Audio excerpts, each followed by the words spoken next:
Good morning, John. Hey, Charles. Good morning. How are you? I'm good. How are you? Good. Got your still picture there. I wasn't sure you were on there or not. Yeah, I'm trying to do some, housekeeping things around here, moving things around the screen so I can get to them. Okay. Very good. Just stuff like that.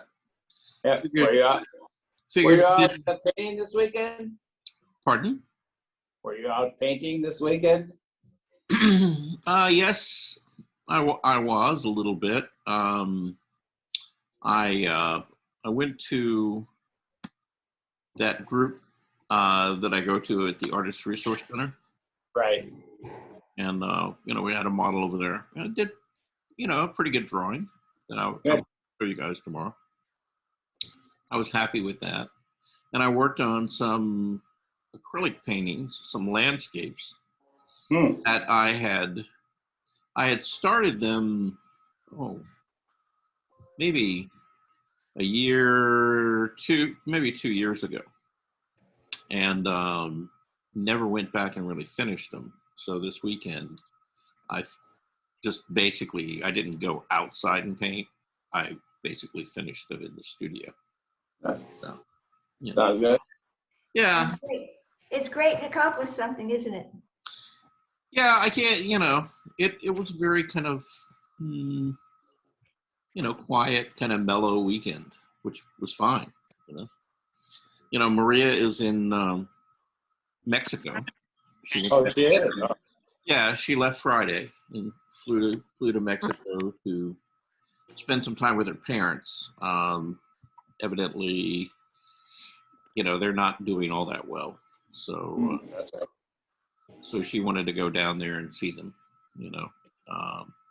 And she usually goes down a couple of times a year.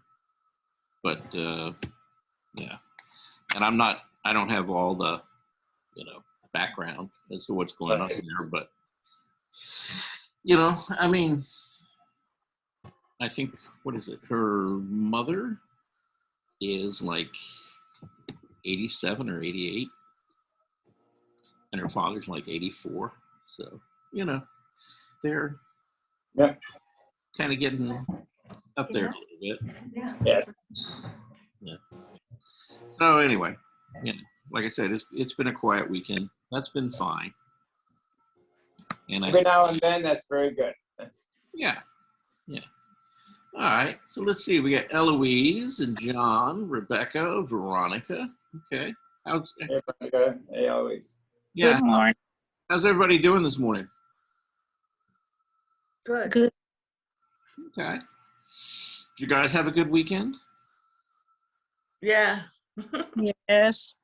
Yeah. Do anything fun? I went on a nature walk. Oh, Yeah. I once did that. No. Okay. Where did you go, Eloise? I went to Cascade Preserve. Oh, okay. And what did you think of it? Oh, I had been there before. We took a different route this time, and it was very interesting, very beautiful, lots of scenic potential for painting, Mm-hmm. and it was really nice to get out in that open air. Okay. It was like my Yeah, since you were just recently there, they're supposed to have like 2 waterfalls. Did you see either of those? Oh yeah, I saw one. It's not Niagara Falls, so it's No. very small, but it was beautiful to me. But then I like outdoor scenery anyway, so it was very scenic. Yeah. I didn't see one. They do have different areas in the water streams where there seem to be new springs popping up. So maybe that was one of them. They have different places where you used to be able to get spring water. So I guess they have different sources of springs that pop up out of the ground. Okay. But and how far was the spring or the waterfall from the parking area? Not very far. Maybe about a 5-minute walk. Okay. It wasn't very far. Yeah. Is it something that you think most people could do fairly easily, or do you think it would be a Yes, I think so. Yes. okay? Part of it rugged, but part of it is has boardwalks, and so it's accessible. Okay, all right, The yeah, only draw the lack of restrooms. So right, yeah. You told me that, and I, in doing the research I did on it, you know, I had the indication that it did have restrooms, but are there like any kind of like outdoor like porta potties or anything there, no, or nothing? but there are lots of woods, lots of you could uh, visit. Yeah, right. Yeah. So if you gotta go, you gotta You got to go down to Kroger. well, you Down. can Kroger, or you can do the woods thing. So Mhm. for those, So at any rate, okay, all right. So I think I promised or threatened, in any way you want to look at it, that we're going to start looking at more art, and we're moving eastward, right? Now we're on our way there, okay? But I've got a couple of videos that are going to begin to introduce you into the influences of the art of Japan on European art, okay? So we're going to look at a couple of those. And then we're going to take a very deep academic dive into a video of which a young man is explaining basically the history, but behind the art of Japan, which is very old, goes way back. And like I said, some of that little dry, little academic, but it's worth knowing, okay? Because when you begin to understand the history of that culture and how art, or the place that art holds in that culture, then you begin to understand why it's such a strong influence on European art. Okay. So anybody got anything we need to talk about before we jump into that stuff? No. Okay. Nobody's got anything to say, huh? All right. Well, June just made it. Yay. Okay. All right. So we're going to get started, and away we go. And, we'll stop. And if you guys have questions or whatever, we can dive into that. So let's see. Now yeah. Right, a little moment.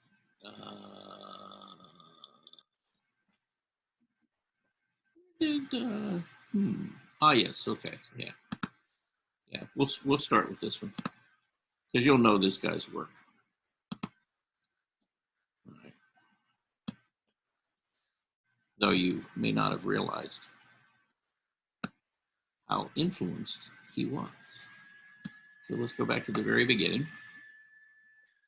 And away we go. Something strange is going on in the background of some of Van Gogh's more famous portraits.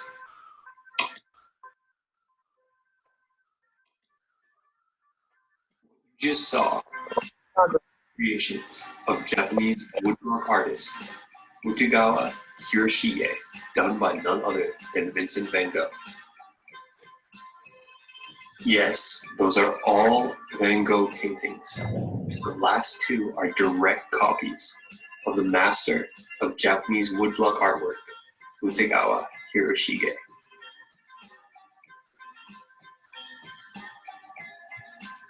Van Gogh didn't just copy Hiroshige a couple times. He was inspired by his work, and his appreciation of Hiroshige transformed his style and aesthetic to what we know and love today. He even went so far as to change the shape of his eyes in this self-portrait, in his own words, to resemble a Japanese monk. Now let's take a look at the more subtle influences artists like Hiroshige have on Van Gogh. Take a look at this self-portrait of Vincent van Gogh from 1886. Now take a look at this one from 1889. What you're looking at is the before and after effect of exposure to ukiyo-e, the Japanese woodblock printing technique that used vibrant colors and detailed textures so intricate you'd expect to feel their bumps and waves when you run your hand over the print. Ukiyo-e is not a realistic portrayal of reality. It's not meant to be. It's meant to convey beauty that only the mind can see. Sounds a lot like Impressionism. And it is, only it came before Impressionism, over 200 years before. Van Gogh was an Impressionist. He used oil and acrylic on canvas, not woodblock like the Japanese at the time. However, Van Gogh was so inspired by ukiyo-e that it forever changed his style and even his subject matter.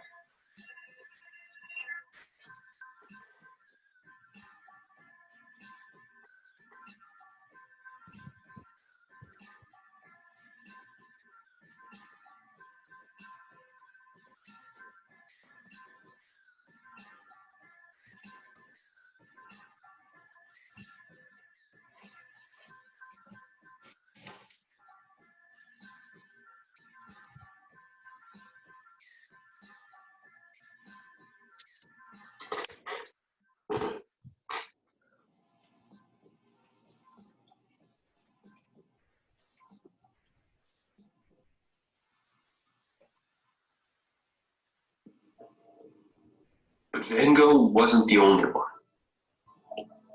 Monet, Whistler, Degas, Tissot,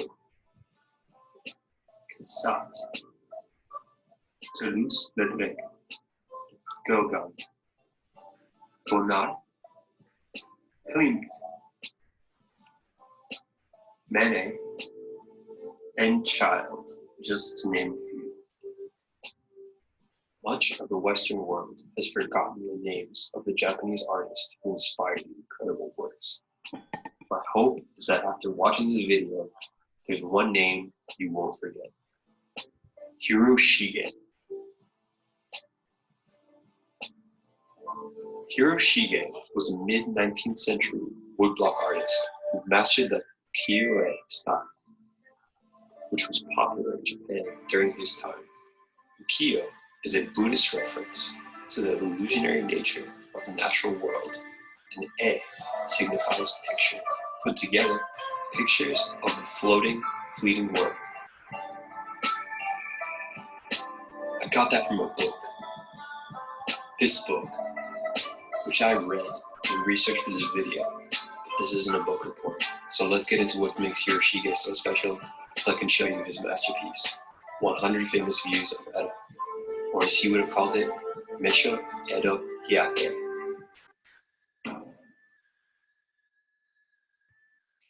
Edo, Japan, 1590. A guy named Tokugawa Ieyasu arrives in a marshy village in southwest Japan. You may know it today as Tokyo. After a bloody campaign, Ieyasu becomes shogun in 1603 and begins rebuilding the local castle and developed Edo into a political powerhouse. In 1657, disaster strikes and 100,000 people tragically die, and the city is razed to the ground in the Miriki fire. Out of the ashes, Edo rose in a well-organized and rapid rebuilding, and in less than 70 years since its near total destruction, it became the most populous city in the world with over 1 million residents in 1720. In Hiroshige's time, it had become a cultural juggernaut with over half of the city's residents being merchants and craftsmen. It was a period of great wealth, peace, and art. Bridges were going up all over Edo, as fears of invasion were far from everyone's mind.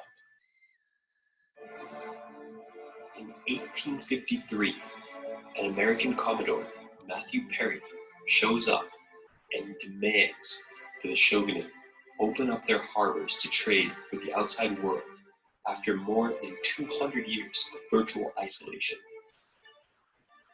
They must have really wanted to get their hands on some of those sweet Hiroshige prints they had heard so much about. At first, the shogunate refuses to speak to the Americans. Perry leaves to return a year later, and the two sides gradually warm up to each other. During the negotiations, the Americans decided to sweeten the deal by throwing in a barrel of whiskey and a miniature 1/4 scale steam locomotive set, which, after some whiskey no doubt, several members of the shogunate and high-ranking samurai rode around a circular track. Pretty strong negotiating. The Treaty of Kanagawa was signed. However, initially this was more of a symbolic gesture, and it did not lead to immediate change in Edo, Japan. But many Japanese were outraged by this deal and felt that they were being forced into the treaty due to the military weakness of the shogunate. Funds were quickly reallocated into military rearmament, and a period of uneasiness and fear of change ensued. Hiroshige's 100 Famous Views of Edo was created in the middle of this uncertain period in Japanese history between the isolationist Tokugawa dynasty and the period of rapid industrialization and globalization that followed.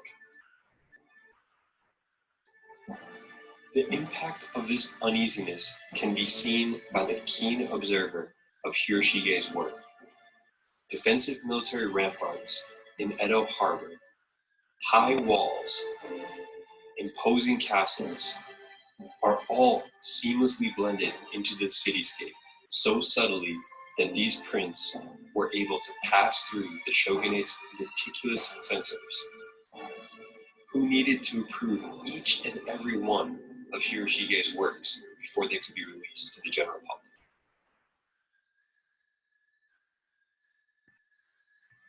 There's only one depiction of Hiroshige in existence, and you're looking at it. This portrait was done by one of his pupils after his death from cholera in 1858. It reads, "With a tear-drenched sleeve." Not much is known about Hiroshige's early life. However, we do know that he started his career as a fireman, a position he inherited from his dad, but was less than passionate about. He left his firefighting job in 1832 to commit himself fully to his painting, his true calling. One thing is clear about Hiroshige. He loved painting and saw it as his duty to capture the beauty of his beloved Edo. Hiroshige's passion for painting is nowhere more apparent than on his death poem. On the way to the east, I lay down my brush. The goal of the journey, the famous places of the Western Paradise to see. Hiroshige. Hiroshige speaks of his life's work painting the beauty of the world around him, and even references his final work, 100 Famous Views of Edo, when speaking of the famous places of the Western Paradise of the Amida Buddha, a heavenly land inhabited by gods, flowers, fruits, and even wish-granting trees, where rare birds come to rest. This is where Hiroshige hopes to be reborn.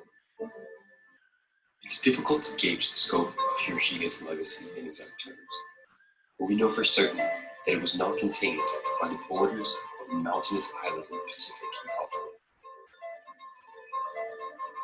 Hiroshige painted shashin, or reality as one would see it with their own eyes. Shashin, however, can be interpreted similar to the idea of Impressionism, or rather painting the essence of a scene coupled with emotion sensation, sublimity, rather than a simple photographic representation of a scene. In this way, Hiroshige was like your favorite impressionist's favorite impressionist, not in the rigid art history sense of the word, but in the way Vincent van Gogh would have seen him.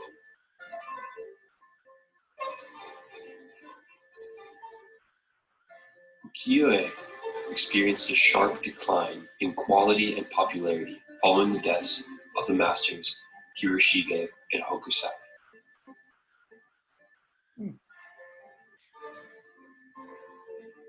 If you've made it this far, congratulations. We're about to dive into the long-awaited masterpiece that is 100 Famous Foods of Edo.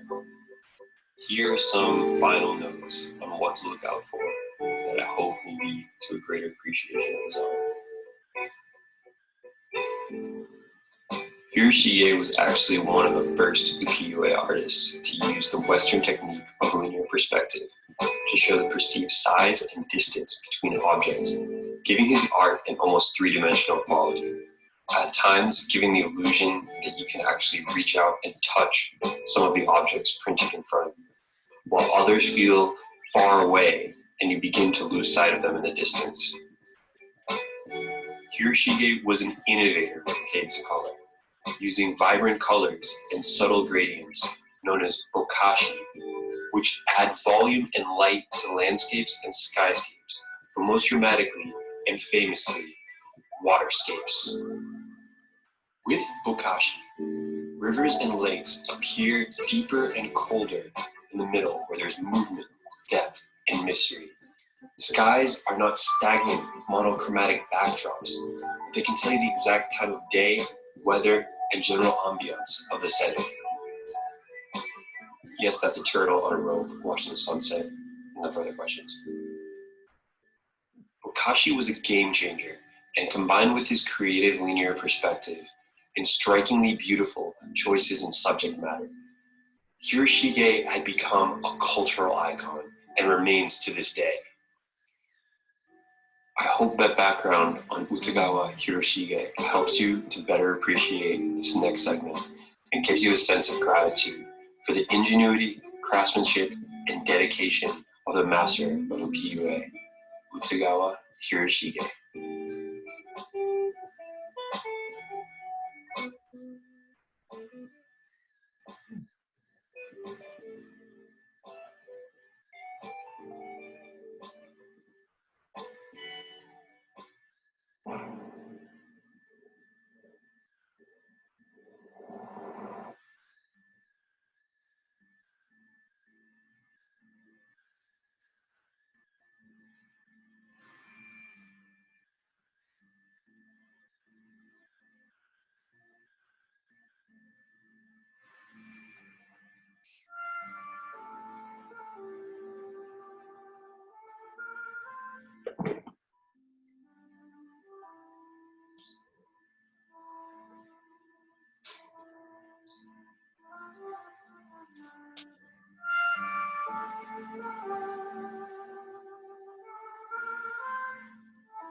while I'm playing this, what I want you guys to look at in particular is look at composition. Okay, how he arranges things, to create this sense of distance and depth, and how he kind of pulls you in and through the actual image itself. Okay.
Okay, I'm going to stop this. Okay, Rebecca, do you see a series of straight horizontal lines there?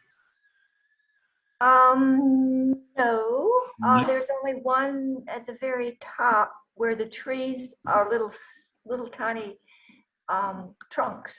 Yeah, but the thing is, it's not even a straight line, is it? No, it's slanted. Yeah, it's going downhill, and what's it leading to? It looks like it's leading to the sunset and then down the hill to the path at the base of the rocks. There you go. You see, so what he's doing is, he had a lot of the same compositional problems that you were trying to solve in your, Right. but you see, he did it by using these curved lines and see. pulling your eye across the page and then back up. See, Yeah. basically taking you through the composition, right? So, Right. Yeah. Very, very well done. Mm-hmm. He also leads you through them with the colors. Right. Yeah. The But repetition of the yeah, colors. everything is very well thought out there. It didn't happen by accident. No, nothing. This does.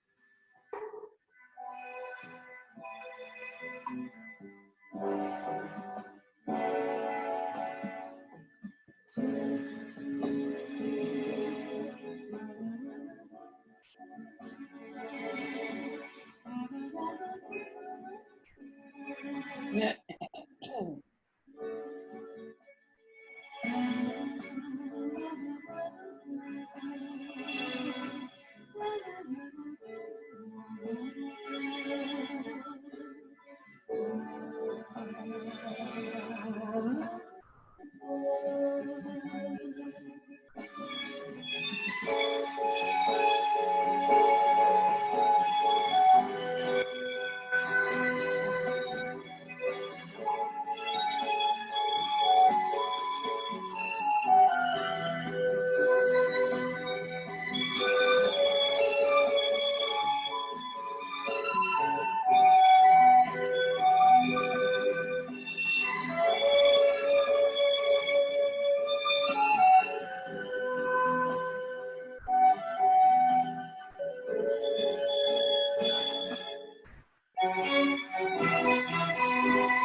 Any thoughts about that? Lots of thoughts. Okay, share some. Okay, one of the thoughts is the specifics of the registration, because each color has to have its own block carved out. And the registration process and making those things exactly where they're supposed to be, because you're doing it basically in reverse and backwards. Because when you put the paper down, the ink's on the bottom, and you flip the paper over, and that's what's the image you get. So, I mean, the mental anguish that I would go through to do something like that is, You're not alone. You're not alone. Okay, so good. There's some appreciation for the technical aspect of it. How about the aesthetics? I thought the music was just god awful. Well, okay, it wasn't about the music, but okay. Yeah, I some of the music was okay. Some of it was, annoying. Yeah. What did you think of the art itself? The I image? loved it. I loved it. You know, to me, it's a lot of it has to do with design. I mean, it's perspective and everything, but it's almost a design element and everything as well. Right. Yeah. Yeah, it is. It's a highly designed, image. Everything is put there very thoughtfully, and its placement, its size, relationships. Yeah. But now that you've seen those, okay, and we saw a little bit of work of Van Gogh and how it influenced Van Gogh, but they also mentioned, the fact that it wasn't just Van Gogh that was influenced by this. Okay, it was really kind of a wide range of impressionist and post-impressionist and even contemporary painters now. The thing is, not much credit is actually given, to the influence of Japanese culture on European culture at that time and how it changed Western art. And if you really study art history, the thing you'll find is that this was not the first introduction to Asian art, to Europeans. It was actually there, 500 years before, back at the time of the Renaissance, you had somebody by the name of Marco Polo who began to bring back, art objects, books, images, and things like that from China, and also, some of the things that he brought back from China were actually, produced in Japan and influenced Renaissance artists as well. Sorry about that. So, Japanese art and generally Eastern art, has been a long, has had a profound influence on European design and architecture for a very long time. And a lot of people don't realize that.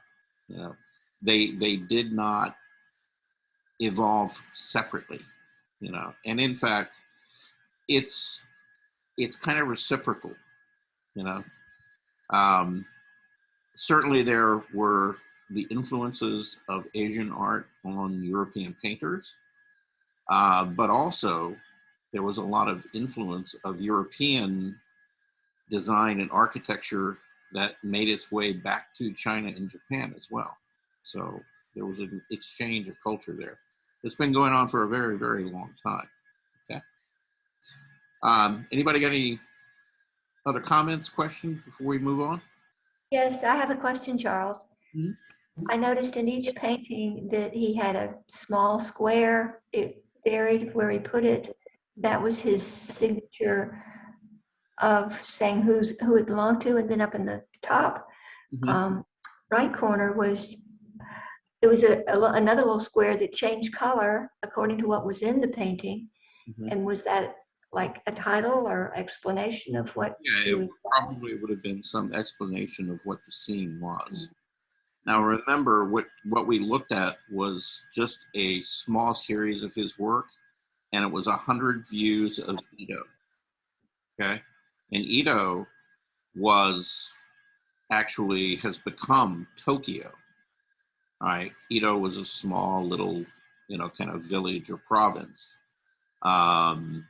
that came to political power over the centuries and has now grown into Tokyo.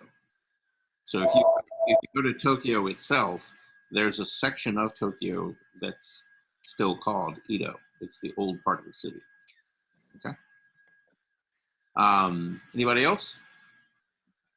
Well, I have a bias against the Japanese. I don't care if anything they do. Okay. Yeah. Care to expound on that? As to why? Well, the Japanese have invaded the Korean people over the years, Mhm. wiped them out. Yeah. Yeah. Not surprised with the Korean people a lot. Right. Well, yes, they. World War II, I was headed to the Atlantic, to the Pacific Ocean, finish him off when it got over with. Yeah. Well, I was on a ship coming home from England, and we were happy to hear that the bomb had done something. mhm. We didn't know what in the world an atomic bomb was, but we were glad they did it. Yeah. Well, and it is true that the Japanese did invade both Korea and China and the Philippines, and yeah, there was a period of time where they were highly militaristic, and and so yeah, that's a part of that culture that actually we'll take a look at here in actually this next video. Well, no, not this one, the one afterward. Okay, but yeah, you're right. You know, there's good and bad to all cultures. Okay, and that's just a period of history. So we're gonna look at this next piece. Okay, so we've done Hiroshige. Yes, the Art Nouveau. Right.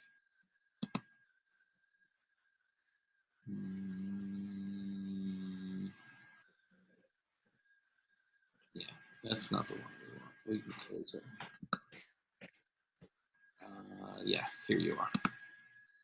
Got to find these. So, got too much stuff on my desktop.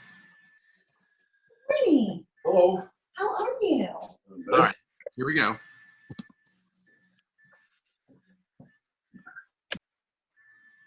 And back this up so you can get to the beginning of it.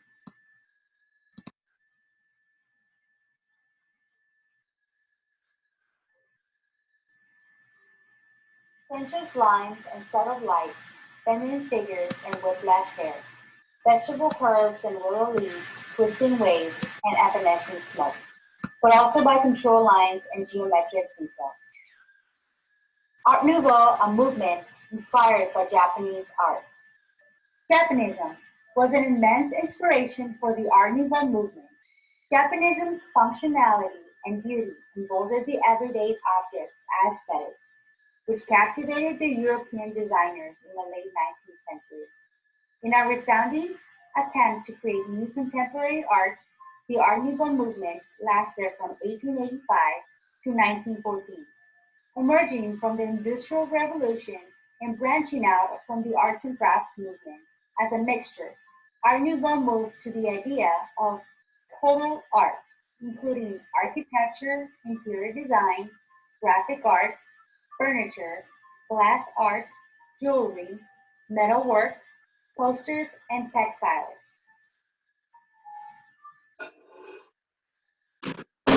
style is known for its resounding emphasis on lines for the illustration, floral and geometric design in many parts of the world. Jugendstil in Germany, style liberty in Italy, modernismo in Spain, and modern style in English. Art Nouveau is known for its whiplash lines, flower motifs, and decoration, and is indebted to Japanese art. To understand the sudden interest of the West in Japanese art, we also have to understand Japan's isolation from the rest of the world for over 200 years, and why. This 200-year period fell at the end of the Edo period, or otherwise known as the Tokugawa era. Marco Polo had made Japan known as the land of pearls and gold, which motivated the world to get to this land. The first Westerns to make contact were the Portuguese in 1543, introducing religion, matriarch arms in Japan's most challenging times, known as the Sengoku Jidai. The Sengoku Jidai was known as a period in Japan as a near constant civil war which collapsed the feudal system in Japan. William Adams, an English navigator who sailed with the Dutch fleet, landed in Japan. These were Protestant vessels. Tokugawa Ieyasu, the founder of the first shogun in Japan, was interested in William Adams' descriptions, ideology, and religion of the outside world from Japan. Ieyasu welcomed the trade with the Dutch. This provided Japan with the means of firearms, commercial profits, and general information. William Adams then was naturalized and was perhaps the most famous foreign samurai. By 1612, however, diplomatic incidents had convinced Ieyasu that the missionaries were a threat to the political order that he had so laboriously constructed. In the next 2 years, Ieyasu took the necessary steps to stop missionary activity and discourage their religious practice. By 1641, foreigners could not make a profit, and most left only tolerated the Dutch and maintained trade with them through the 200 years of isolation. European books were forbidden, but by the early 18th century, Dutch books restrictions were lifted. This was called the Randaku, or Dutch learning. Japanese intellectuals became obsessed with Western exploration. Much of Japan's art during this period portrayed current events from around the world, learned from these books. Finally, the 1853 Matthew Perry's expedition to increase economic advances for the United States threatens Japan's 200-year isolation, with the United States demanding that Japan open its borders. The Treaty of Kanagawa on March 31, 1854, Japan opened its borders to the United States, which eventually extended to the Western countries later that same year. Dissemination of Japanese art occurred shortly after 1850 by French art dealers such as Marcel l'Empire Genoise, Louis Vivian, and Monsieur de Soyer. Monsieur de Soyer was a businessman who often traveled to Japan. Madame de Soyer became known as the first woman importer of Japanese art in the 19th century Paris, after her husband's death. Japonism term is generally said to have originated by the French critic Philippe Botti in the early 1870s to describe the craze for Japanese art and design in the West. H. Japanese art term. Impressionists influenced by Japanese art were Edgar Degas, which often placed his subjects in a symmetrical and diagonal position, as shown in the top, with flat shapes and patterns, shaping the back of paper. Claude Monet, an admirer of Hakusai, with a portrait of his wife Camille Claudet in Japanese costume. James Tissot and Toulouse-Lautrec, known for his bold, flat, and full of movement lithographic prints. Mary Cassatt and her dry point, the letter, shown in a flat composition in bold colors, as well as Vincent van Gogh with his 1887 painting, Flowering Plum Tree, Bridge in the Rain, after Hiroshige, and The Partition, after Eisen. Western artists became fascinated with the Japanese art for the use of flat, vivid colors, curved lines, and the use of black outline, cut-off compositions, and the use of asymmetry in flat spaces. This interest took root in Paris and became an artistic phenomenon. East meets West.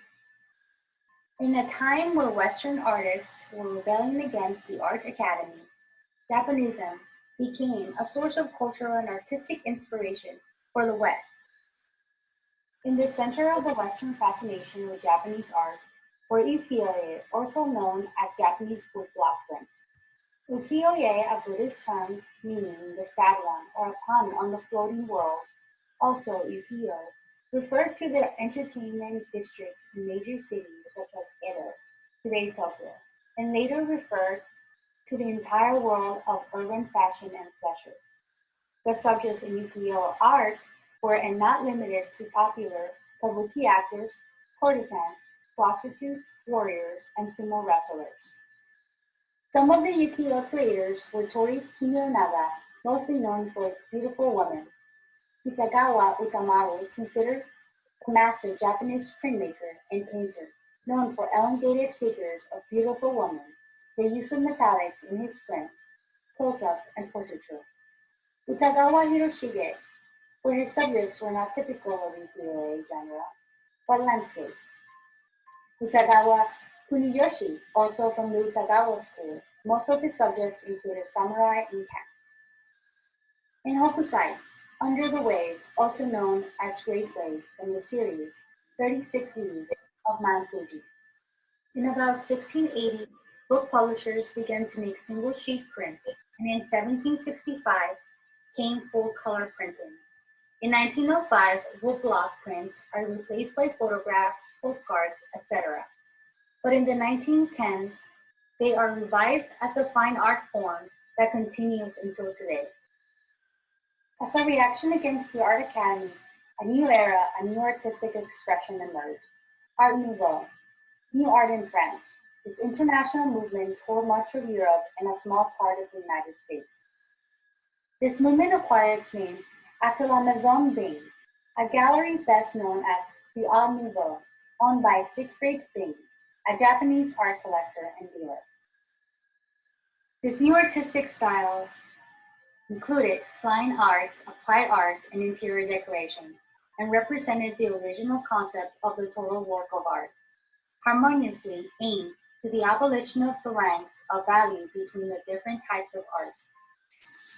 In this gallery, Le Art Nouveau, Maison Bain, he then exhibited and sold contemporary works, furniture, glassware, ceramics, jewelry, such as glassworks of Tiffany, or ceramics and jewelry of Henry van Velde.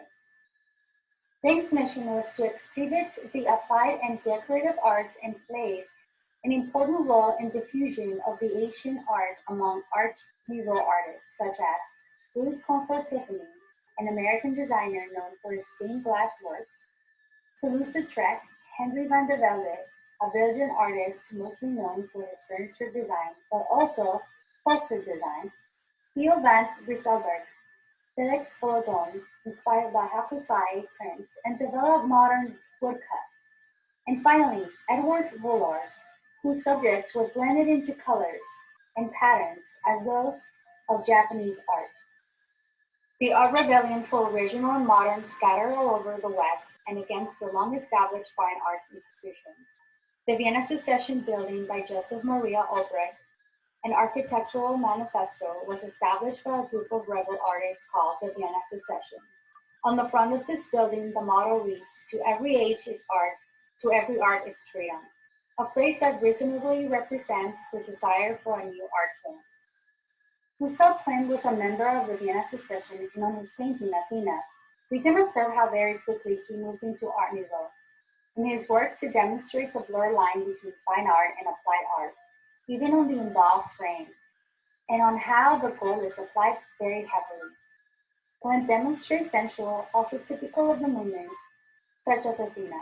Klimt pushes flatness, three-dimensional, as well as sensuality. Some of his similar works are The Kiss and the portrait of Adele Bauer. Finally, a well-known artist of this movement is Alphonse Mucha, a Czech painter, illustrator, and designer. His success with poster design began with the poster of Sarah Bernhardt, a popular French stage actress, as Gizmonda, in 1895. This was such a success due to its fine detail and muted pastel colors in contrast of the bright colors used in posters at that time. Its narrow life-size compositions were influenced by the Japanese scroll format, according to Tomoko Sato, a curator of the Muka Foundation. Muka was later commissioned to design advertising posters from companies like Hub Cigarettes Paper, Chocolat Ideal, and Moet Ashandon. His panels of the Four Seasons, Innocent Spring, Sultry Summer, Fruitful Autumn, and Frosty Winter was produced on a color lithograph inspired by the Japanese woodcut decorative style.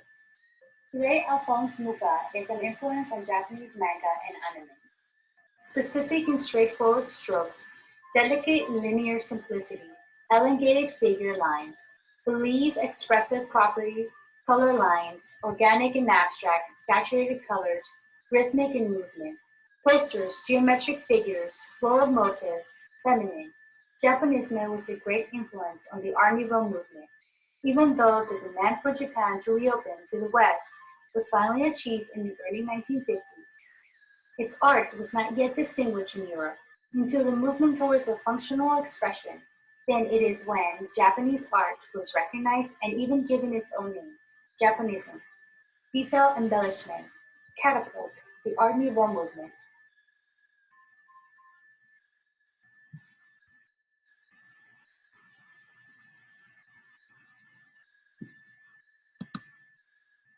Any thoughts about that? Leonardo da Vinci seems to have encrypted the. Let's see. Stop sharing that. Okay. So I have a flower in my garden named after Sarah Bernhardt. Yeah. Yeah, Sarah Bernhardt. She was a famous actress. It's beautiful white peony, just gorgeous. It's as big as my hand. Right. And so that just shows how the influence went through agriculture, through architecture, through the whole society. Yep. Yeah, I mean, there's a lot of influences that, people don't realize, in the process of exchanging ideas, aesthetics, back and forth, between Eastern cultures and Western cultures. And that's been going on for a very long time. But it's definitely been a strong influence on a lot of the art that we look at and think of as being quote unquote European or American. And in fact, you've got to follow the roots back to Asia. And you could say that the same is true with a lot of their art as well. Again, it's this back and forth. They play against each other in many ways. So, anybody got any other questions before we kind of move on?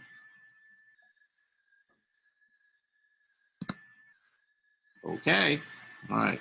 Now, as promised, let's see. Yeah. We're going to get into, well, this is a rather academic, maybe a little bit dry, but good information, so that you begin to understand sort of how the culture and, the influences on art, architecture, design all sort of came about in Japan. And I think you'll be surprised at how far that history goes back. So anyway, we're going to watch this and, try to stay with it because it's actually good information. So.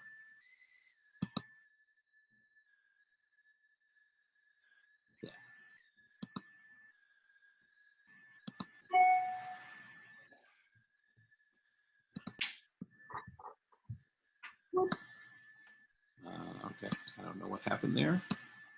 I don't know what happened there either. Okay.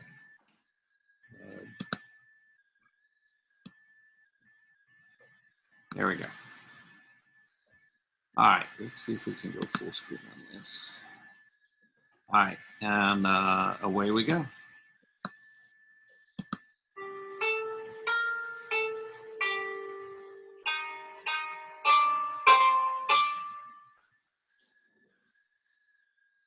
The story of the art of Japan is a story which constantly moves between native Japanese inventions and adaptations on the one hand, and the influence of mainland Korea and China on the other. It moves between the Japanese native religion and the introduced ideas of Taoism and Buddhism. And it moves between internecine war and inner peace. And from this story are forged two of the central ideas of Japanese aesthetics, wabi-sabi and mono no awari. Wabi-sabi, the aesthetic of simplicity, can perhaps best be seen in Shinto shrines, rusticated teaware for the tea ceremony. It is, above all, a native aesthetic in contrast to the imported grandeur of China. Mono no aware is an aesthetic of the sadness of transient things, the result of introduced Buddhism, and perhaps the war-torn history of the successive shogunates. Shinto is Japan's native religion. To meaning way, and Shin meaning spirit or God. It's an animistic religion, believing that the spirits inhabit many aspects of nature: large rocks, mountains, old trees, lakes, even the wind or any other thing that a kami or spirit might inhabit. Mount Fuji itself is a sacred site. Another famous site is the Myoto Iwa, the married couple rocks, in the Futami Bay in the Ise Prefecture, second image from the left. Often the sacred space is marked with a tori, or wooden arch, acting as a gateway to the site, such as those to the right of this page. Also, shrines may contain folded, zigzagging paper called shide, as seen in the lowest image here. Sometimes these are tied to thick rice straw rope called a shimenawa. Shinto shrines are periodically rebuilt, but one of the oldest shrines, the Ise Jingu shrine, the upper of the two images furthest to the left, dates back to the 4th century. The Mesolithic age in Japan ran from 15,000 BC to 300 BC and is known as the Jomon period. Pottery from the latter part of the early period, around 7,500 BC, involved ceramic pots made by coiling clay, which was then shaped and decorated by using thin rope to impress patterns in the vase's surface. Middle Jomon saw vases with rims almost as tall as the pots themselves, shaped in scallops, spirals, or flame-like loops with a supernatural intensity and suggesting a ritual function. Late Jomon pottery shows an acquaintance with wheel-thrown vases, even though they were still made through the coil technique. Meanwhile, figurines, known as dogu, which served some religious purpose, became similarly elaborate during the late Jomon period, with shamanistic features and enormous eyes, which some writers ascribe to an age of deep superstition and fear. The Yayoi period, beginning in 300 BC, involved contact with Korea and China, and the introduction of a culture which created smooth, wheel-thrown pottery. Metallurgy was also introduced, and the bronze ritual bells, called dotaku, were cast with elaborate decoration. One style, the Ryu Sui, or flowing water pattern, would remain a source for later Japanese decorative art. The Kofun period, beginning in 300 AD, is named for its burial mound, or kofun, which began as round tumuli and increased in size with the growing centralization of power to become giant keyhole-shaped hills surrounded by moats, the largest of them being on the right of this picture, Daisenryo Kofun, the mausoleum of Emperor Nintoku. The Asoka period saw the introduction of Buddhism to Japan. Despite some resistance from the Shinto sect, the religion was sanctioned by the ruling classes. Over the following 2.5 centuries, Mahayana Buddhism and the Shinto religion merged. And by the beginning of the 9th century, the more esoteric Vajrayana Buddhism, with its vast pantheon of deities, was introduced, before finally, in the 12th century, Zen, a Chinese form of Buddhism based on Taoism, became influential. Horyuji is one of the earliest temple complexes, or gara, in Japan, and features a Chinese invention based on the Buddhist reliquary stupas, namely the pagoda.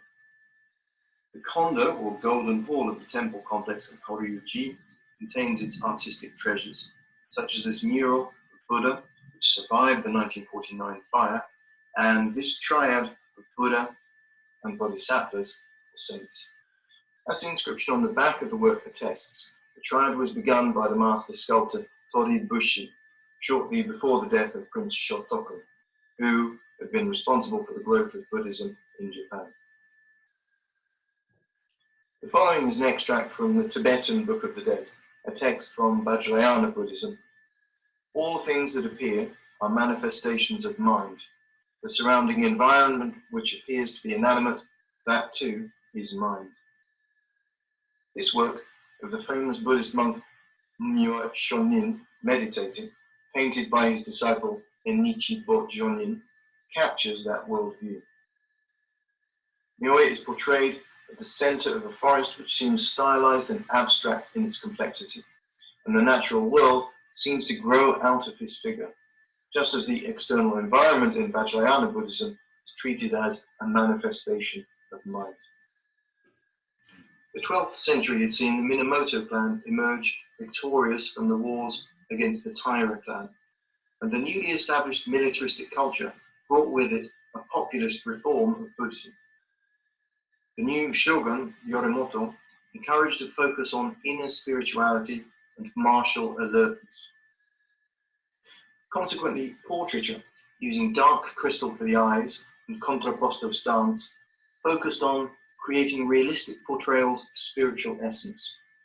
The Unkei school represented the birth of Japanese portraiture, and this work by Unkei is a wood carving of the Indian patriarch Asanga, known as Muchaku in Japanese. As mentioned earlier, Zen Buddhism, based on Taoism, was introduced into Japan from China in the 12th century. Tao, or the Way, developed at the same time as Buddhism, but independently of it, in the 5th century BC.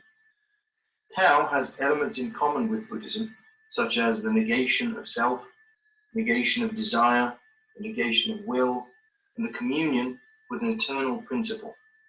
But whereas Buddhist thought is expressed in direct teachings, Tao teaching is less direct. As Lao Tzu says, the way that can be spoken of is not the constant way. Arguably the most direct instruction which Chuang Tzu gave was just be empty. Accordingly, landscape painting by Zen monks, such as Tenshu Shogun, relate depictions of the world to empty space and void. This work, entitled Reading in the Bamboo Studio, has an emphasis on contrasts in scale between the tiny details of life on the one hand, the fishing village, or the bamboo studio itself, and the vast vagueness of the misty landscape on the other. This gives us a sense of negation, of the finite dissolving in the void.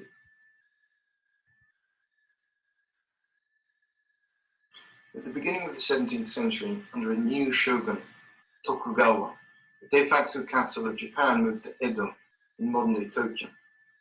Within just over a century, it had become the world's most populous city, with 1 million inhabitants, and a new demographic brought a merchant class culture. The word ukiyo, or the floating world, described its view of the transitory nature of life, largely based on sensory stimulation and pleasure seeking. And ukiyo-e describes the artworks which recorded this world. Artisans such as Koetsu and Sotatsu worked together, producing works for an upper middle class and aristocratic elite, but the tastes and lives of the new middle class merchants were reflected in the work of Ogata Kori, producing works such as this one, Irises on Screens. The use of gold ground was a remnant of its popularity that came from its ability to reflect much needed light in aristocratic castles with thick walls and hence small windows. But this work is not so much a landscape as an abstraction from it, using only blue and green and repeating the same motif irregularly to create the space. Professor Joan Stanley Baker relates the work to the Heian classic text, The Tale of Ise, in which the hero crosses a bridge surrounded by irises. In the absence of the bridge, we are put into the drama in the place of the hero crossing the bridge. However, other than screens such as these, that is the virtuoso works such as Corinne's, and from the slide before it, the aerial view Rakucha Rakugaizu, meaning scenes in and around the city, the art form par excellence of the ukiyo-e was the mass-produced woodcut print. One of its most popular uses was to create a series of bijinga, or beauties, and Kitagawa Utamaro was one of its most famous practitioners. This series, entitled Kasinkoi no Pu, or the love section of an anthology of poems, features 5 women exhibiting 5 different types of love. Untypically, these women are not from the yukaku, or pleasure district, as much of Utamaro's output focused on the red light district, creating shunga or erotic art. This was not unusual even for reputable artists such as Kusai or Hiroshige. These 2 of the 5 images are thought to form a pair. The woman in Fukaku Shinobukoi, or deeply hidden love, is smoking a pipe and has teeth which have been deliberately blackened with ohaguro, common to older females, but her eyebrows have not been shaved, hence she is unmarried. The hidden love she is thinking of may be the person she would have liked to have married. Omoikoi, or anxious love, shows a married woman with shaven eyebrows thinking deeply on a past or future lover.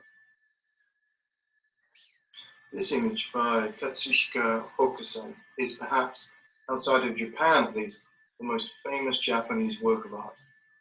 Normally referred to as The Wave, its title is Under the Wave at Kanagawa. The work is from a series of woodcuts by Hokusai called 36 Views of Mount Fuji, which frame the sacred mountain in interesting ways. One image shows us the mountain through a workman's barrel, another with the mountain juxtaposed against a woman's head. The mountain, seen in the distance in this image, is the eternal motionless fulcrum around which the momentary wave turns, sweeping up with it the 2 Osho Kuribone, narrow boats transporting fish and vegetables, and the frightened rowers laying prostrate inside. The text in the top left of the woodcut also tells a story. Inside the box it says, from top to bottom, simply Fukaku Sanjurokuke, which means from the 36 views of Mount Fuji, and Kanagawa Oki Nama Ue, meaning under the shore wave off the shore of Kanagawa. Okiname, rather than tsunami, means the wave is a rogue wave rather than one caused by seismic activity. The signature to the left of this text, however, reads Hokusai Aratame Iitsu Hitsu, meaning from the brush of Hokusai, who changed his name to Iitsu. It was not unusual for ukiyo-e artists to rename themselves. Hiroshige did the same, but Hokusai's names tell us much about him. Born as Tokitaro, his teacher named him Shunro, which the artist changed to Tawayara Sori, then Hokusai Tomisa, and then in 1800 changed it to Katsushika Hokusai, a name he kept for 11 years of his career. Katsushika was the district of Edo where he was born. Hokusai is short for Hokushinsai, or School of the North Star. The North Star Polaris being associated with the deity Myoken in Nichiren Buddhism, of which Hokusai was a follower, and which held Mount Fuji and nearby Mount Minobu to be sacred. In this context, the cyclical movement of the wave and the rowers caught up in the cycle of birth and rebirth only stops with contemplation of the stillness of the mountain. Later in life, after Hokusai had changed his name to Old Man Crazy to Paint, a hanging scroll with the story of the Chinese 4th century BC founder of Taoism, Chuang Tzu, dreaming of butterflies. Chuang Tzu tells the story.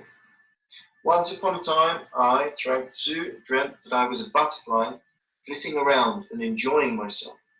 I had no idea I was Chuang Tzu. Then suddenly I woke up and I was Chuang Tzu again. But I could not tell.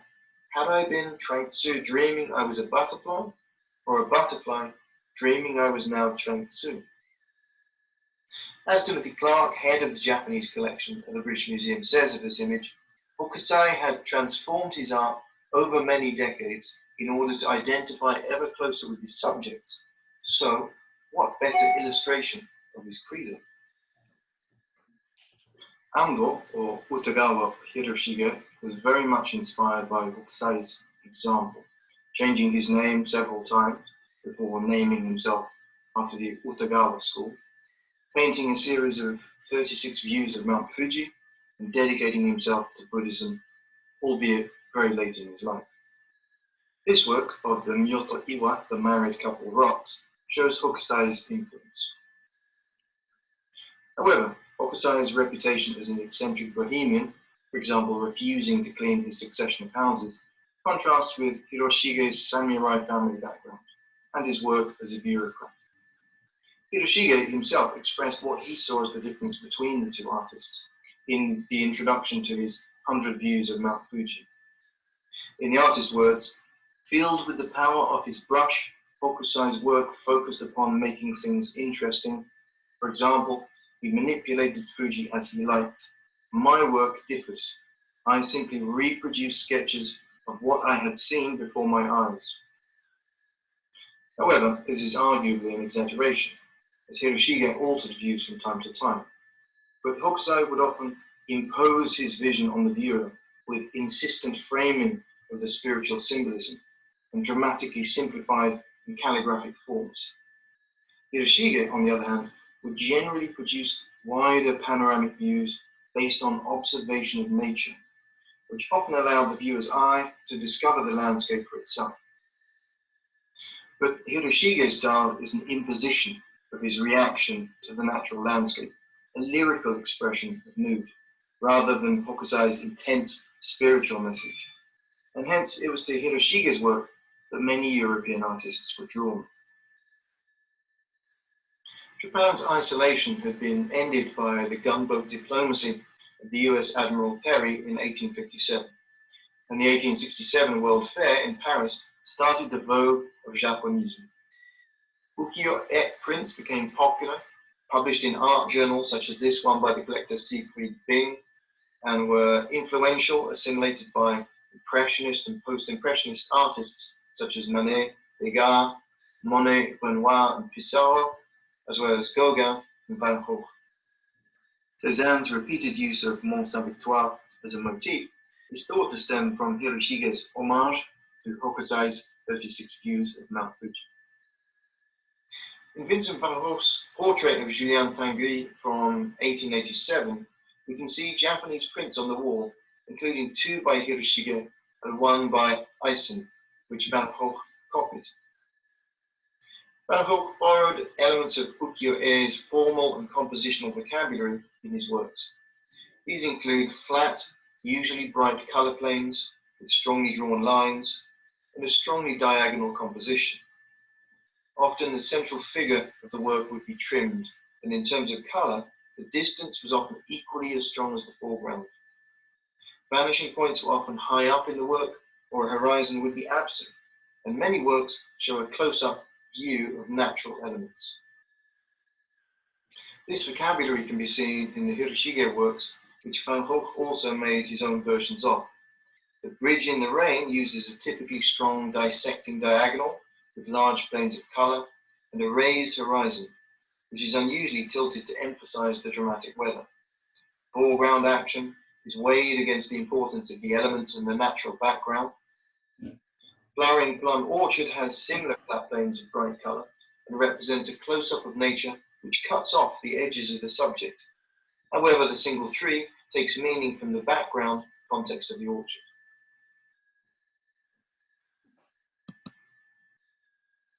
Okay.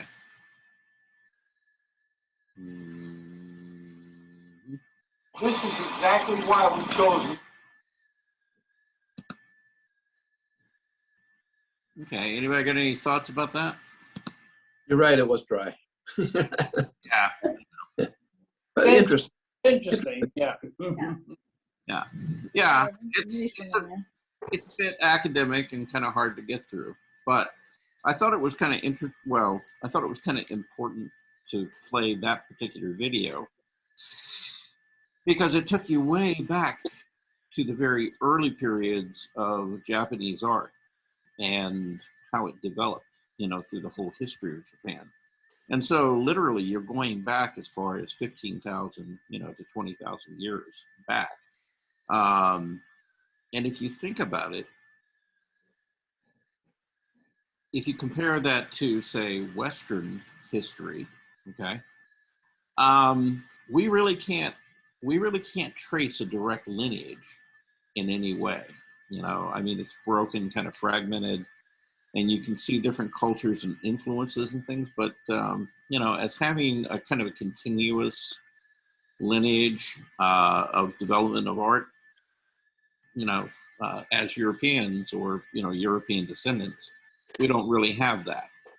Okay, so that might explain to you possibly, why the Japanese are so adamant about holding on to their culture.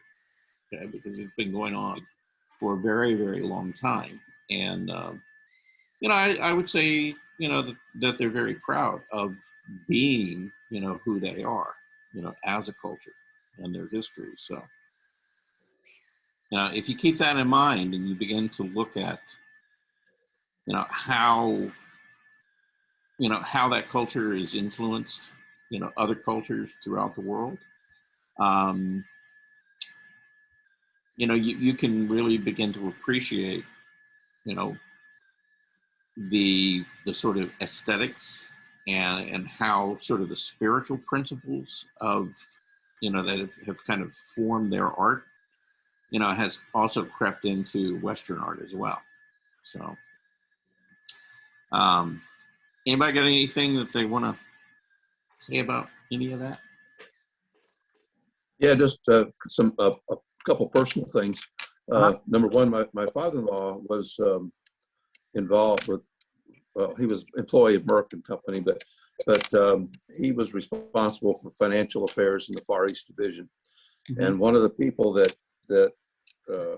was there was a Japanese guy, and he sent my wife and I a wedding gift, and it was a scroll-looking thing that was about 4 feet long and maybe 18 inches wide. And I don't know what material. It was an organic material that it was, and there was cherry blossoms, and then Mount Fujiyama maybe in the background. And it hung on our wall for many, many, many years. And all of a sudden, there's one of those things that's there, but you don't look at. And all of a sudden, mold creeped into it, and just absolutely destroyed it. This, and it was a beautiful piece, but maybe if I had captured it earlier, maybe we could have, salvaged it. But obviously, the media that it was, I guess it was a block print, I believe, that it was done on, was just totally destroyed. So I thought that was kind of interesting. Yeah. Well, a lot of those things, the scrolls and things, are either done on silk or they're done on, paper. This was heavier than paper. Yeah, but it's like it's a handmade paper that's actually it's almost like papyrus. It's kind of beaten. It's wood pulp, that's put together into a heavy paper. And I've seen things like that, before. Those are, not uncommon, as an art form, but they're really beautiful. Right. Yeah, that was gorgeous. Yeah. Now, one of the things that we haven't really covered, because we've covered, wood block prints primarily here, is painting, and the actual, painting process in Japan, and we'll talk more about that later. I've got one more thing to share with you, and we don't have a lot of time, but it has to do a little bit with the architecture. But more importantly, I think the thing I would like you to get out of this is sort of how the artists here sort of dedicate themselves to, a level of craft and longevity. They do the things that they do because they know that it will stand the test of time and it will be there long after they're gone. And so I want to share this with you, and then we'll kind of wrap this up for today. Okay. And let's see. Yes.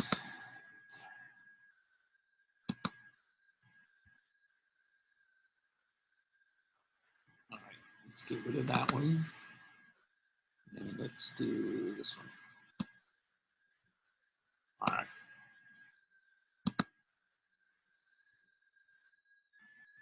Very Japanese looking guy, right? Not.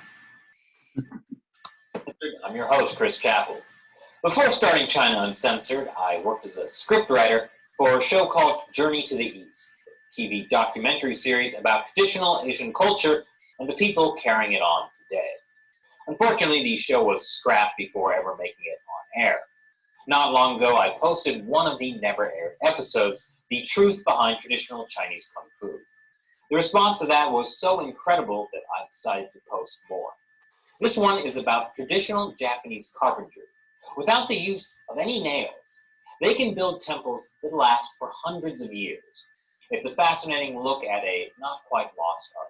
I hope you enjoy.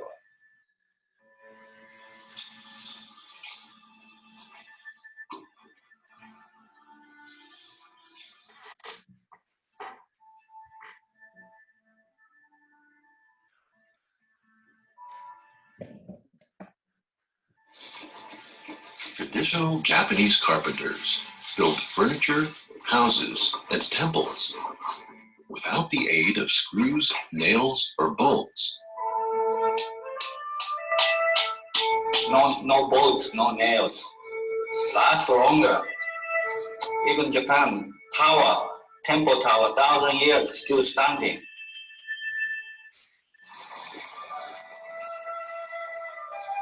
We have two things in that our human history: against nature, with nature. You have to choose either one. So we do more natural side, real craftsmanship side. The finished pieces reflect the ancient philosophy of Japanese carpentry that is still alive today.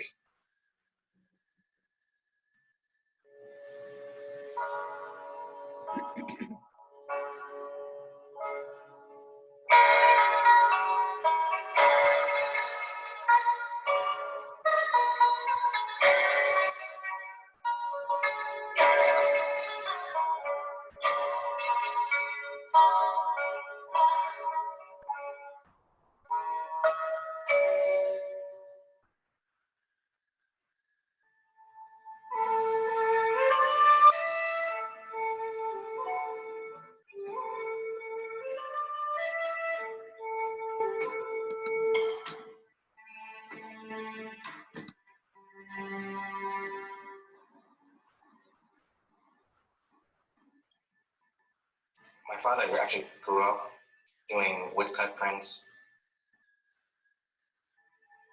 This is something that they did in the old country. They always learned a trade. So some people were farmers, some people were electricians, but he chose woodworking.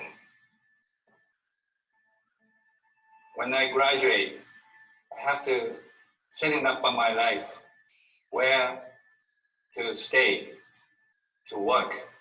So I say, oh, this is very easy. I want to get homesick.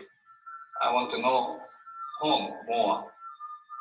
If you stay, you don't know too much because your blind spots are away, you can see. So I decided to leave from Japan to somewhere. Hisao Hanafusa has been working with Japanese carpentry for over 50 years. With his son, he now runs Miya Shoji, a traditional Japanese carpentry workshop in New York. One day I was walking on 17th Street and I saw their beautiful tables inside. And I went in to look. And I said to him, I met Mr. Hanafusa and I said, one day I'm going to own one of your tables. And of course, being a good salesman, he said, why not now? And when I met Ken, my husband, and we decided we would start another life together, we both wanted to change the way we were living. I wanted to simplify, you know, I just wanted to simplify my life. All the pieces in Hanafusa's showroom have been handcrafted using traditional Japanese techniques. The pieces of lumber have also been individually selected by Hanafusa and his son.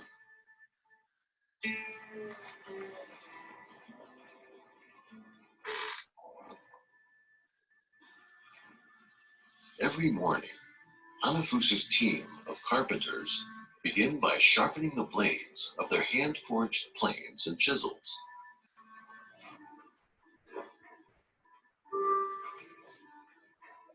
Caring for these hand tools takes almost as much time as using them. But in the right hands, the Japanese hand plane produces a smoother cut than a machine plane. As the blade passes through these shoji screen beams, it cleanly slices off thin ribbons of wood.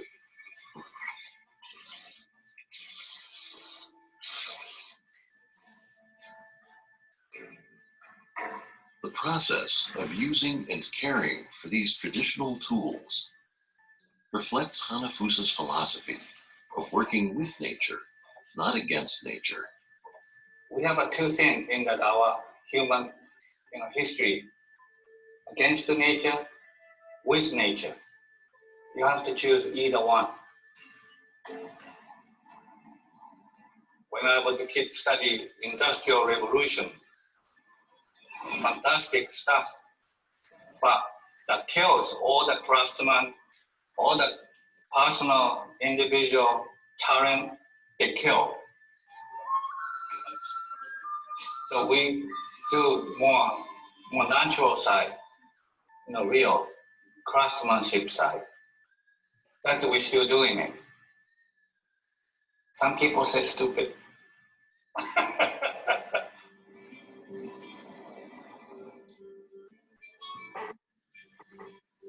I knew of Mr. Hanafusa. So I would go by the place with my children. We look in the windows and there were plenty of screens and the furniture was all there. So when we started talking about how we were going to decorate this apartment after we bought it, he became a given. What we did initially was go to Mr. Hanafusa's workshop and we chose the piece of lumber we wanted for the table. The wood carpentry in the past, the wood within the area, would actually dictate what the actual carpenter can make. We actually practice the same thing here, where wood in the area we collect would dictate what the actual client can actually have.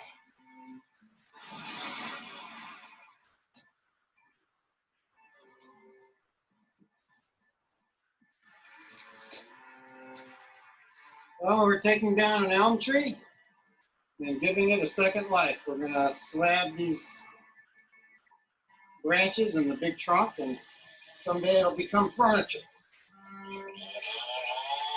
It was hit with a disease known as Dutch elm disease, which devastates elm trees. it survived the first bout of Dutch elm, which came through here over 30 years ago. Unfortunately, we've been hit with Dutch elm disease once again, and the tree didn't survive.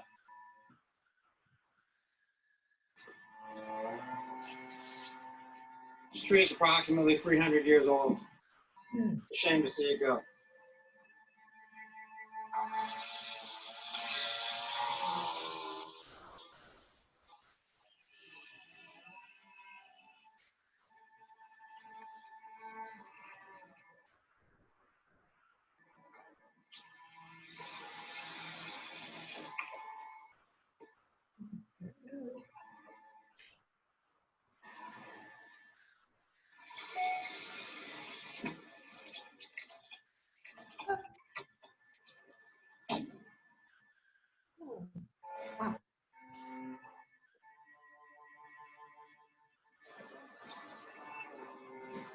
This is real specialty work.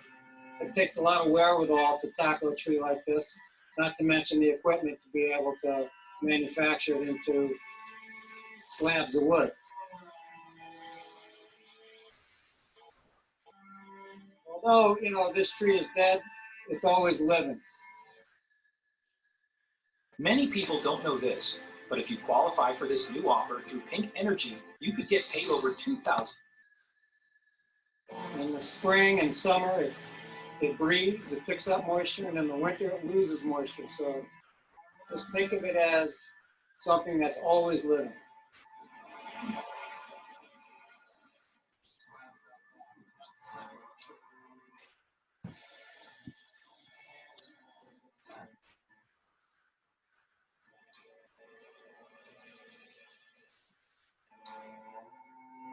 Yeah, here's your table. Take it to the museum.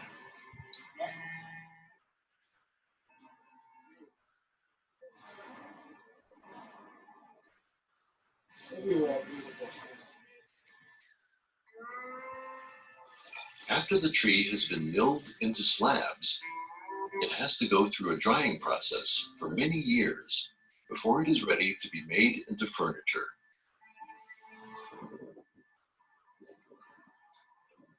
The fresh tree water contents like 100%, right? Ready to use it is you have to remove water content. That's why 10, 15, 20 year air dry, you watch it, ready to use it or not.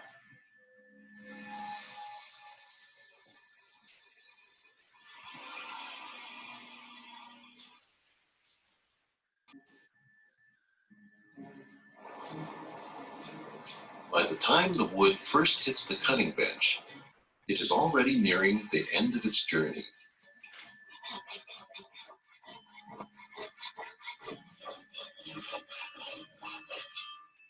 At this stage, the carpenter begins to craft the joints that will hold the finished piece together like a three-dimensional puzzle,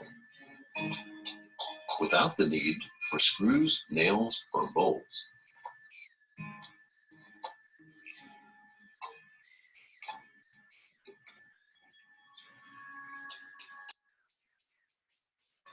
The joints must fit together perfectly, which is all the more difficult to achieve when using hand saws and chisels instead of precise electric tools. These butterfly joints will prevent the crack in this tabletop from spreading.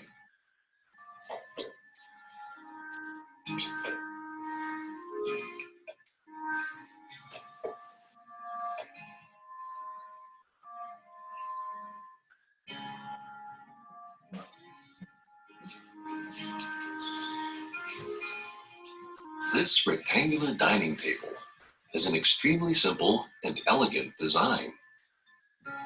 The base consists of two wide legs attached to a long trestle by two mortise and tenon joints. And the legs hold the top in place with four dowels. Although it is extremely heavy, The table is held together with only 4 pieces of lumber and 6 joints.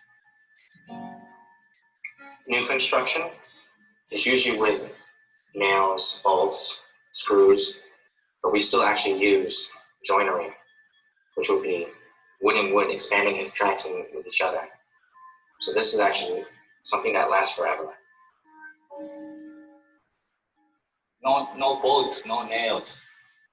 Lasts longer, also strong for earthquake, hurricane. Even Japan, tower, temple tower, 1,000 years still standing. The techniques for building Buddhist temples originally came from China's Tang Dynasty era in the 6th and 7th centuries AD. This period is considered China's golden age, where art and religion flourished. The mastery of joinery can be seen in the interlaced wooden brackets that support the temple's wide roof with a minimal number of columns, and give the visitors an unobstructed view of the Buddha statue. Like the Buddhist temples, traditional Japanese homes and furniture are also held together with wooden joints and reflect the aesthetic values of simplicity, modesty, and appreciation of nature.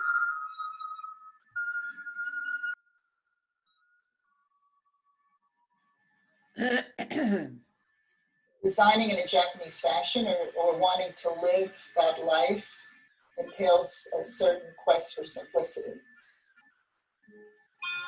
It's easier to be eclectic, and it can be wonderful and beautiful to be eclectic, but it's not part of anything permanent.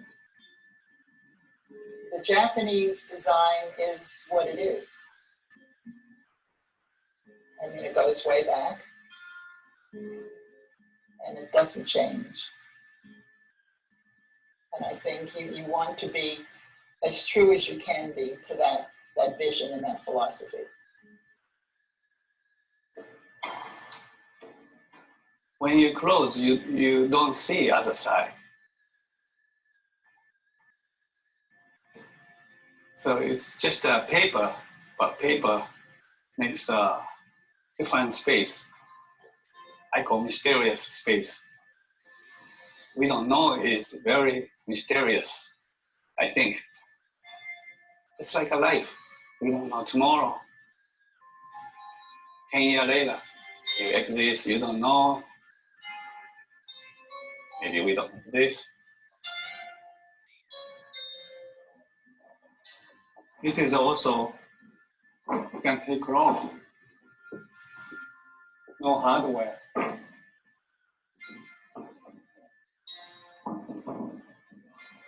Gravity sliding. Wood frame, shadow group, deeper group, no hardware. Chopstick, knife and fork. That's different. Bottom of the door or screen, bottom of the tree. Tree grows this, tree don't grow upside down. So this is all same tree grow. So it doesn't warp. If you upside down, mix it, it warp. This is basically with nature, not against nature process. Shoji screens, they offer a really wonderful diffused light. It offers us serenity. It's like our sanctuary when we come here. And I think that's in part because of the shoji screens.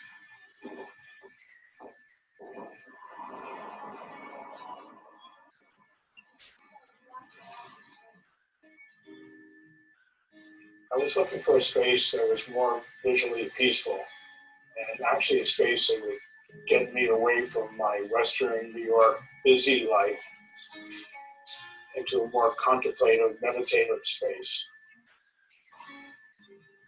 My current apartment was almost the opposite. I've been collecting American ephemera stuff for about 30 years. So it's all over my apartment. And if you go into the Japanese apartment, there's absolutely nothing that's visible or discreet.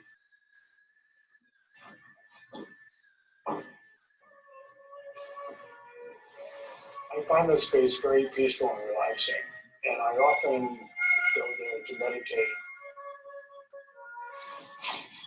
You close the Soji screens, and all of New York is now disappeared.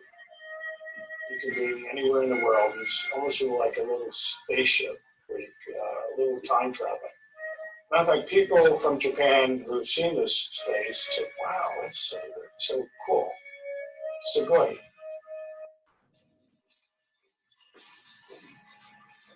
Once all the joints have been carved and fitted together, the pieces are hand planed to a flat, smooth finish.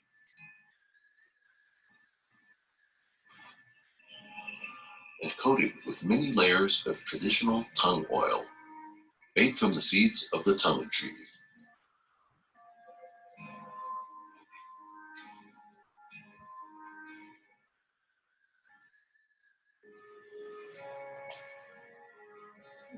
The finished table is then assembled.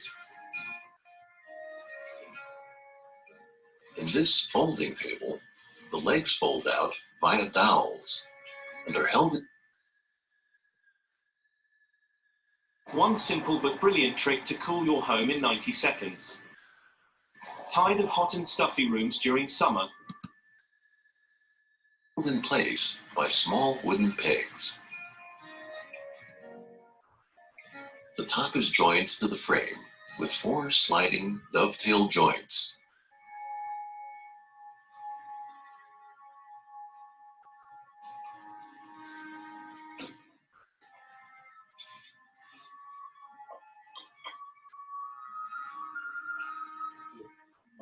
The genius of the table lies in the flexible wooden beam that holds the legs securely open or closed with the help of joints on the base and legs.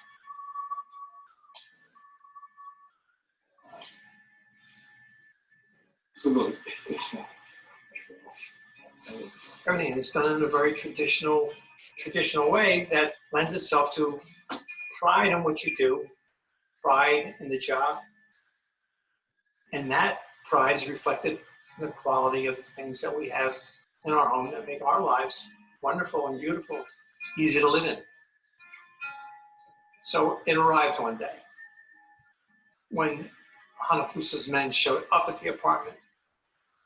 They would stop at our door, they would remove their shoes, they would bow. And they honored the space itself by being so traditionally Japanese. They have a reverence for their materials, for the space, for what they're doing. And we can feel that. Using the table after they have put so much care into making it, you can feel it. It comes through.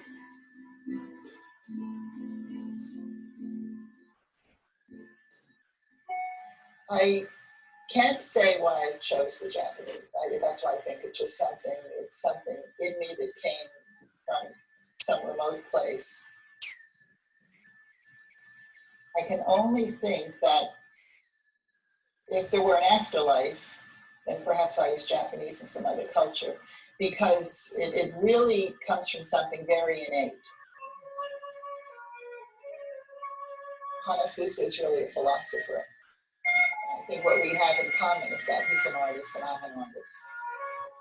So I think he's a purist. I think when you're an artist, you strive for some kind of truth and consistency.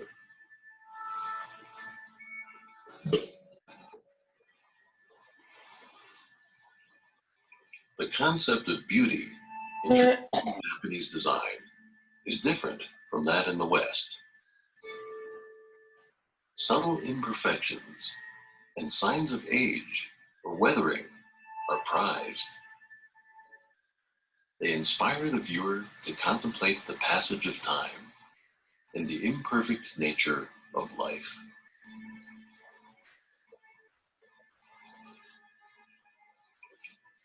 A truly beautiful object should inspire a feeling of serene loneliness and quiet self-reflection. In Japanese, this aesthetic is called wabi-sabi. Wabi-sabi, talking of beauty, talking life, many different kind of beauty. Antique beauty, rustic beauty, fresh beauty, young beauty. It's very abstract, wide. Doesn't say this. When I go to Japan, people say, well, you came back bad season, rain. You can't go anywhere. No, I designed that way to see the raining day. You live there, you don't notice. You don't have to go raining day. Make tomorrow, maybe clear day. But wet temple, wet garden, and no people because of rain. I think that's more beauty.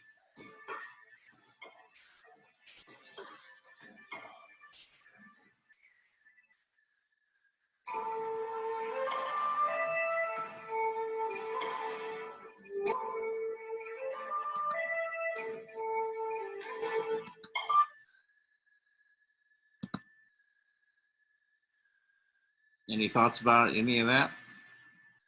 That's beautiful. Yeah. What do you know? Dedicated craftsmanship. Mhm. Well, and again, it's a cultural aesthetic that runs through, you know, not only carpentry and the way that they make joints, but also in the process of painting and designing. And, you know, it's prevalent throughout the culture, okay, or, you know, the traditional part of the culture. It's certainly been westernized in the last 50 years. And so, you know, There are a lot of carpenters today that build tables, but they don't build the joints for them. They use the nails and screws to attach the limbs to it, the legs or whatever you want to call it. Yeah, yeah. And it was interesting that those old techniques work better than the new ones with screws and bolts. Mm-hmm. And that it was fascinating to me that that temple has lasted so long without screws and bolts. Right. And I have some older pieces of American furniture that are done with dowels and different other things, and they still last. And a lot of the older homes that were built using those traditional carpentry ways are still standing. And when you tear them down, they're hard to get, destroy. Yeah, it's almost impossible to tear them down. I know. I'm suffering from that problem now. You know, trying to take down walls that were put up probably in the 1870s out of solid pine and oak, and it's basically turned into iron over the years. You can't even cut through it anymore. It's crazy. But you know, the view, you know, is, you know, from that culture is that it's about things to last. See, it's not about making it fast. It's about making it. You make it once, it lasts throughout your whole lifetime, probably your great grandchildren's lifetime, and you know they still have it. It's there. So Same thing.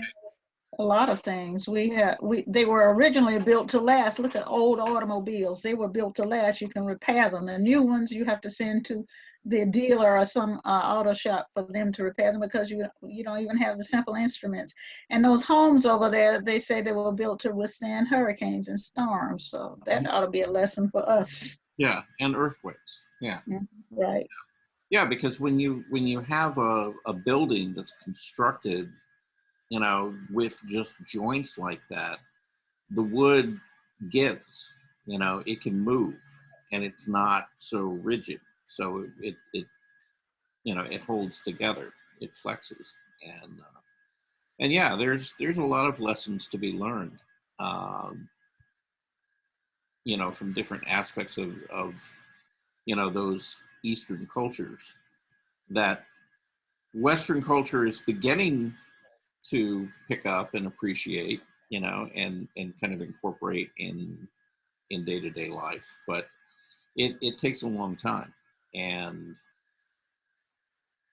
it's like all these cultures are sort of beginning to meld together and borrow from each other, which in the long run, I think is a good thing. It's, there's a lot that we can learn. There's a lot that they can learn, and we, make a better world out of all of that. So The sad part about this is that we have created a society of consumers, and in order to build that consumerism, things can't last.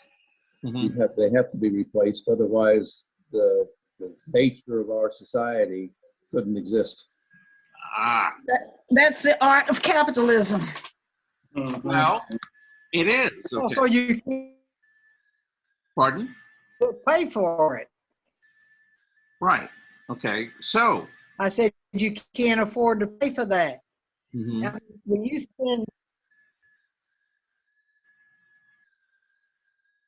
spend so much time building that well, it would cost you an arm and a leg, and most people don't have the finances to do that with now. That's why they buy that compressed cheap wood. Okay. So furniture. So I have a kind of a thing for you to think about.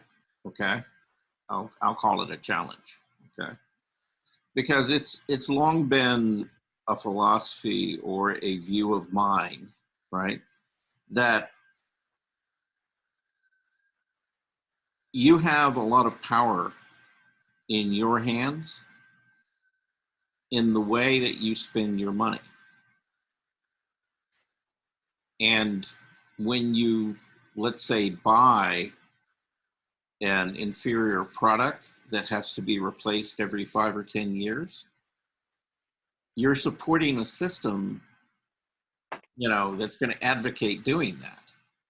And if you stop doing that and you put the money into a better made product, something that's going to last, something that is handmade or craftsman made or something like that, that is going to last a lifetime.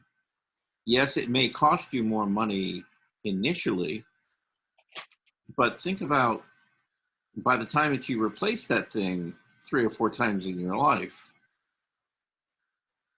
is it really that much more inexpensive? What you have to consider is say it's a young couple. They have enough money put aside to purchase a house, and they're paying on that for a lifetime. They need a table to eat off of now. They can't afford a $100,000 table, but they may be able to afford a $100 table. If it lasts 10 years, they may recoup some of the finances and be able to afford a little better piece of furniture. Yeah. There's a lot of consideration. I agree with the concept because I believe in that, and people don't even buy antiques anymore because a lot of people move every couple of years and they don't want to pay for the movers. Right. There's a lot of basic problems that you create for yourself that you have to go into the system. Yeah. But some of us can't On the other get hand- down to afford to eat. On the other hand, there's the people that want change. They don't want to have the same thing for 50 years. They like different looks and updating and changing as their life changes. Okay.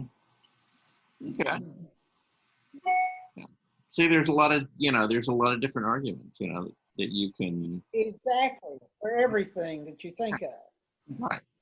So again, though, it all comes down to making a choice and realizing what it is that you're supporting or not supporting.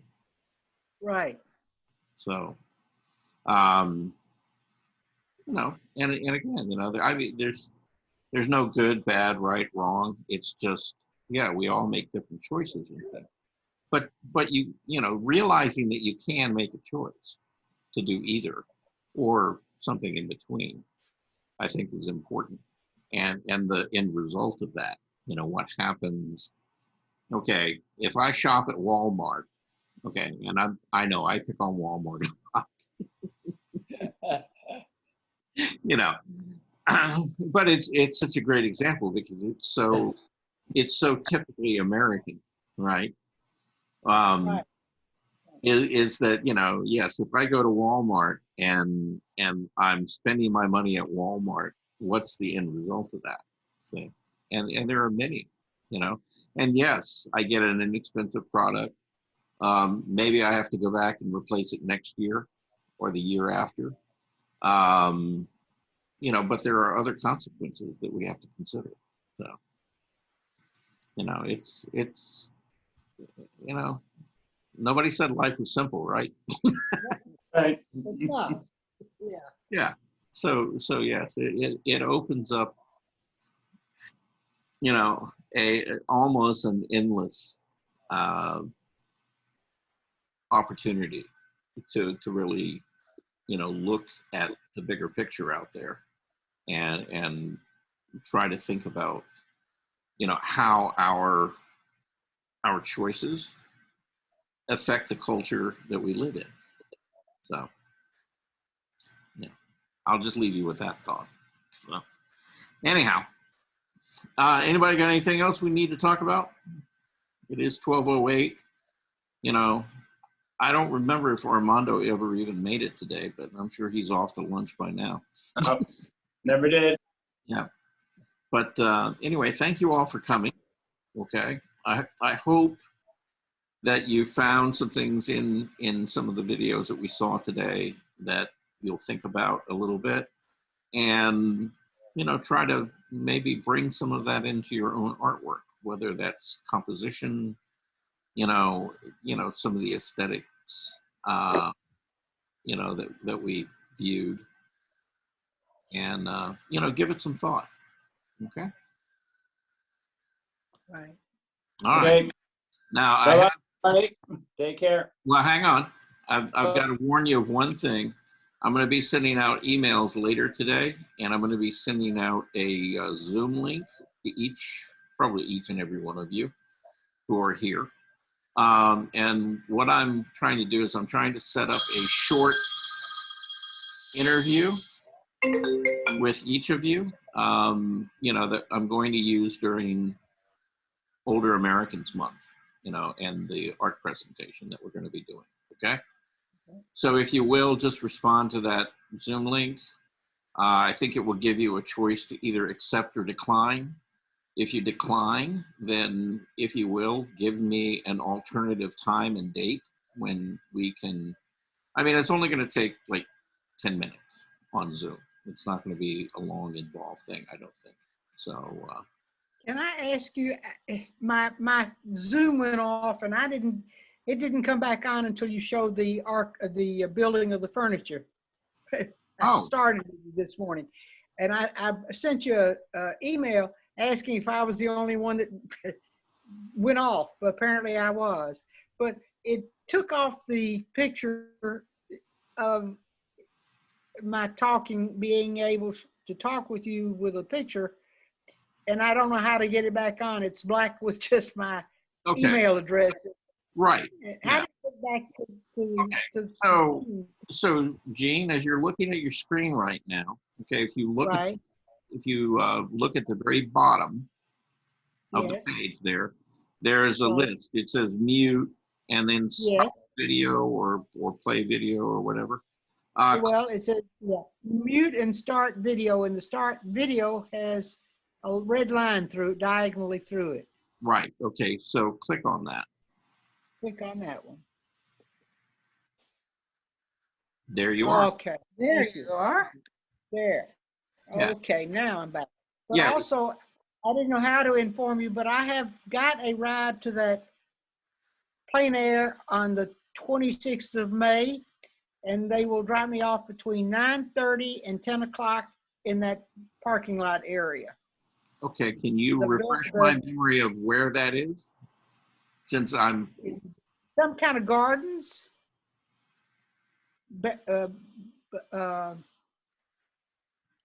okay, I'll, It's the last Thursday of the plein air. okay. Something gardens. There's a building there. You said a museum or something. Barnes, yeah, okay. No, it's the, Starts with a B, I think. yeah, I'm not it's, Is that Barnsley? no, it's not Barnsley Gardens. It's, Barrington Hall. Barrington. Oh, Barrington, yes. Thank you. Yeah, That's it. over in Roswell, yeah. Yeah, in Roswell. Okay, yeah. Yeah, they've got some beautiful gardens there. And yeah, that's a good place. That's a good place for you to go. I'm going to try and see if I can do it because I would love to come. Okay. Well, and it's a great place for you to go because it's relatively flat. Right. And they've got sidewalks and things. So if you need Right. to walk or something like that, you know, you can get. Yeah, I got a walker, all right, but it's not the one I like to walk with, but it's the only one they'll drive me with. Okay. But, I mean, I would love to try it, but I would still need a chair to sit on.